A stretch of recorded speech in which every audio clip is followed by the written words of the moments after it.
उसने रेखा को जकड़ लिया और 5 मिनट तक चुंबन करता रहा, जबकि रेखा को मालूम भी नहीं था कि फिल्म में कोई ऐसा सीन भी है। 5 मिनट तक वो रेखा को जबरन किस करता रहा। सेट पर मौजूद लोग तालियां बजाते रहे, लेकिन रेखा रो रही थी। डायरेक्टर कट बोलने को तैयार नहीं था। एक्टर रेखा को छोड़ने को तैयार नहीं था।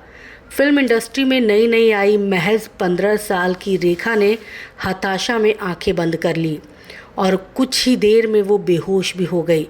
तब जाकर डायरेक्टर ने कट बोला। फिर जब रेखा होश में आई तो उसने इस पूरे वाक़ये पर एक्टर और डायरेक्टर से पल्ला झाड़ लिया। वो एक्टर थे विश्वजीत चटर्जी और डायरेक्टर थे राजा नवा थे। पत्रकार यासिर उस्मान द्वारा लिखित रेखा की जीवनी में इस घटना का जिक्र है। उसमें ये भी लिखा है कि इस घटना के बाद विवाद इतना बढ़ गया कि अमेरिका की मीडिया में भी इसकी चर्चा हुई। अमेरिका की बड़ी मशहूर लाइफ मैगज़ीन ने इस घटना को किसिंग क्राइसिस ऑफ इंडिया नाम दिया। इस घटना को कवर करने के लिए लाइफ मैगज़ीन की एक पत्रकार भारत भी आई। इस घटना के बारे में बात करते हुए अभिनेता विश्वजीत ने कहा कि उन्होंने तो वही किया जो डायरेक्टर ने उनसे करने को कहा था। अमेरिकी पत्रकार ने इस घटना के बारे में रेखा से भी बात की थी और रेखा ने इस पूरे मामले पर खुल के बात की। रेखा के मुताबिक चूंकि वो फिल्म के कॉन्ट्रैक्ट में बंधी थी तो उन्होंने फिल्म की शूटिंग ना चाहते हुए भी कंप्लीट की। फिल्म को जब सेंसर बोर्ड में भेजा गया तो रेखा के किसिंग सीन पर सेंसर बोर्ड ने आपत्ति जताई।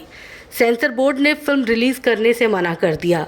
उस वक्त इस फिल्म का नाम था अनजाना सफ़र। ये रेखा की पहली हिंदी फिल्म थी।